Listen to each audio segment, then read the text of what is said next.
Hello students, I am your maths teacher Mr. Manoj sir, and this is your book Mathematics class 6 maths class 6 page number 80 और ये है आपके पास exercise 5 fractions. What are fraction? सबसे पहले हमें पता होना चाहिए फ्रैक्शन क्या होती है।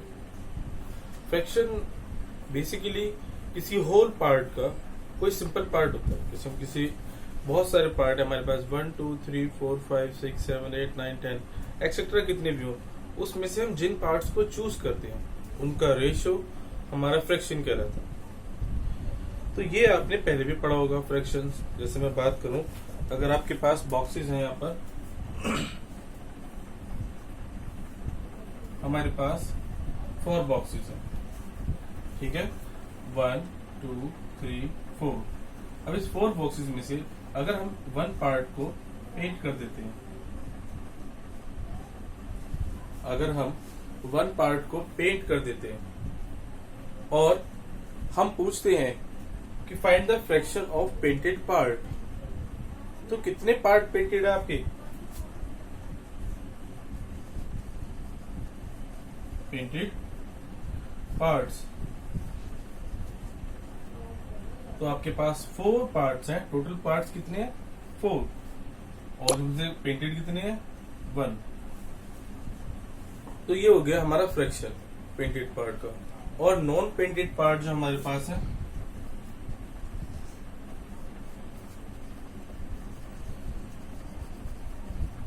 नॉन पेंटेड पार्ट,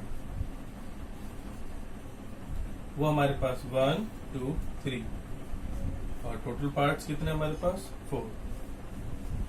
तो हम फ्रैक्शन इस तरह से निकालते हैं। ये आपका टॉपिक है, तो आपने लास्ट ईयर पढ़ा होगा इसके बारे में, तो आज थोड़ा सा रिवाइज करते हैं। हमारे पास पहला डायग्राम है आपके पास। तो ये बात समझ में आई सभी को कि अगर हमारे पास 4 पार्ट है और उसमें से 1 पार्ट आपके पास पेंटेड है, वी हैव 4 पार्ट्स और 1 पार्ट आपके पास पेंटेड है, और हमसे पूछा जाता है फाइंड द पेंटेड पार्ट्स। तो पेंटेड पार्ट हमारे पास 1 है और टोटल पार्ट कितने हैं? 4। तो इसका फ्रैक्शन जो बनता है 1/4, ठीक है। हम फ्रैक्शन पढ़ रहे हैं, तो फ्रैक्शन ऑफ पेंटेड पार्ट्स। और अगर हमसे पूछा जाता है find the fraction of non painted part 1 2 3, तो 3 पार्ट ऐसे हैं जो पेंटेड नहीं है। हमारे पास जो 3 पार्ट्स हैं वो पेंटेड नहीं है। टोटल पार्ट कितने हैं? 4। तो हम इस तरह से किसी भी चीज को रिप्रेजेंट करते हैं। फ्रैक्शन क्या है? Fraction is a representation of choose part upon total part. मतलब जो पार्ट हम चूज करते हैं उसका और अपॉन टोटल पार्ट का जो हमारे पास रेशियो होता है वो फ्रैक्शन कहलाता है।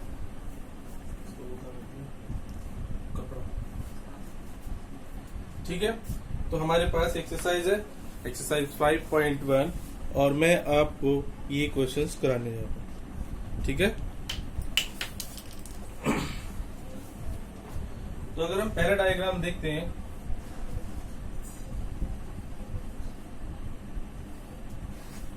तो ये आपके पास फर्स्ट डायग्राम है।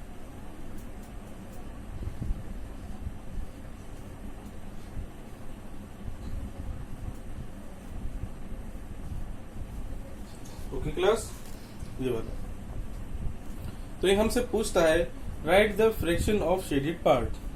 तो इसमें टोटल पार्ट कितने हैं? फ्रैक्शन ऑफ शेडेड पार्ट,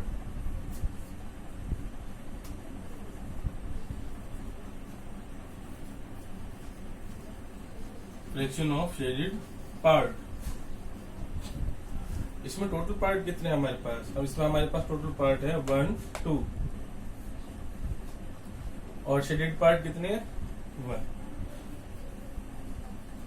तो ये हमारे पास हो गया इसका आंसर। जो शेडेड पार्ट है उसका फ्रैक्शन हो जाएगा हमारे पास 1/2। ओके क्लास, इसके बाद एक और क्वेश्चन देखते हैं। इसका ये तो ए पार्ट था, अब इसका बी पार्ट देखते हैं।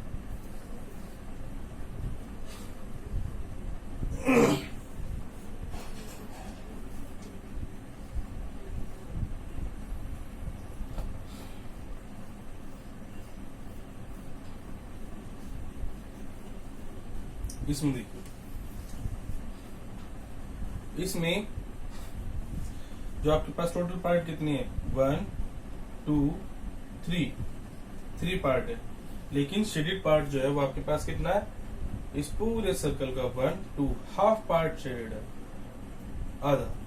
तो 1 और 2 पार्ट में से हमारे पास जो शेडेड पार्ट है वो है 1।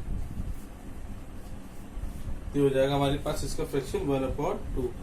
तो इसी तरह से हम ये वाला क्वेश्चन कर लेंगे अपने पास। इसमें टोटल पार्ट कितने, 1 2 3 4 5 पार्ट है आपके पास, जिसमें से 3 पार्ट आपके शेडेड है। तो 3/5। इसमें देखो टोटल पार्ट काउंट करो, 1 2 3 4 5 6। टोटल पार्ट आपके पास 6 है और 1 पार्ट आपके पास शेडेड है। तो फ्रैक्शन हो जाएगी आपके पास 1/6। ठीक है, तो ये हमारे पास फ्रैक्शन का टॉपिक हो गया। अब इसकी जरा क्वेश्चन नंबर 2 की तरफ चलते हैं। क्वेश्चन नंबर 2 है, circle the smallest fraction in each of the group. हमें एक सबसे छोटा फ्रैक्शन पता करना है, कौन सा। तो पहले मैं एक बार इनको लिख देता हूं, 2/7, 4/7 और 1/7। तो फ्रैक्शन स्मॉलेस्ट है या फ्रैक्शन ग्रेटेस्ट है, इस चीज का पता लगाने के लिए सबसे पहले हमें न्यूमरेटर डिनोमिनेटर मेजर करना होता है। उसको देखना होता है कि डिनोमिनेटर सेम है या नहीं। अगर डिनोमिनेटर सेम है, इट मींस फ्रैक्शन हम इजीली काउंट कर लेंगे। अगर डिनोमिनेटर सेम नहीं है तो हम फ्रैक्शन को काउंट नहीं कर पाएंगे। पहले हमें डिनोमिनेटर सेम करना पड़ेगा। तो सबसे पहले ये जानते हैं कि न्यूमरेटर क्या होता है और डिनोमिनेटर क्या होता है। जैसे हम इस फ्रैक्शन को लेते हैं, सपोज करो हमारे पास 5/6 लिखा हुआ है, तो जो हमारे पास अपर वैल्यू होती है उसको बोलते हैं हम न्यूमरेटर, और जो लोअर वैल्यू होता है आपके पास नीचे वाली वैल्यू होती है उसको बोलते हैं डिनोमिनेटर। ओके, ये न्यूमरेटर और ये डिनोमिनेटर। तो देखते हैं, चलिए इसके सॉल्यूशन पे आते हैं। डिनोमिनेटर सेम है, तीनों 7 है, तो हम इजीली काउंट कर पाएंगे इस चीज को। अब हमें केवल न्यूमरेटर देखना है। जिसका न्यूमरेटर सबसे छोटा होगा वो फ्रैक्शन सबसे छोटी होगी, और जिसका न्यूमरेटर सबसे बड़ा होगा वो फ्रैक्शन सबसे बड़ी होगी। तो हमें इसमें बताना था स्मॉलेस्ट फ्रैक्शन। तो सबसे छोटा न्यूमरेटर जो हमारे पास वो है 1। तो 1/7 is the smallest fraction. Okay class, numerator denominator same है तो हम इजीली पता कर पाएंगे कि कौन सा हमारा स्मॉलेस्ट है, कौन सा हमारा ग्रेटेस्ट है। अभी मैं आपको बताने वाला हूँ क्वेश्चन नंबर बी पार्ट। ये आपके पास बी पार्ट है, इसमें डिनोमिनेटर सेम है सभी का, 12 12 12। फिर न्यूमरेटर देखो 6 9 11। तो कौन सी फ्रैक्शन सबसे छोटी है, ये आप मुझे आंसर में बताएंगे। इसमें देखो, इसमें न्यूमरेटर जो है वो डिनोमिनेटर वो 13 13 और 13 है। ओके क्लास, अब इसका न्यूमरेटर जो है 12 है, दूसरे वाले का न्यूमरेटर आपके पास 11 है, और तीसरे वाले का न्यूमरेटर आपके पास 4 है।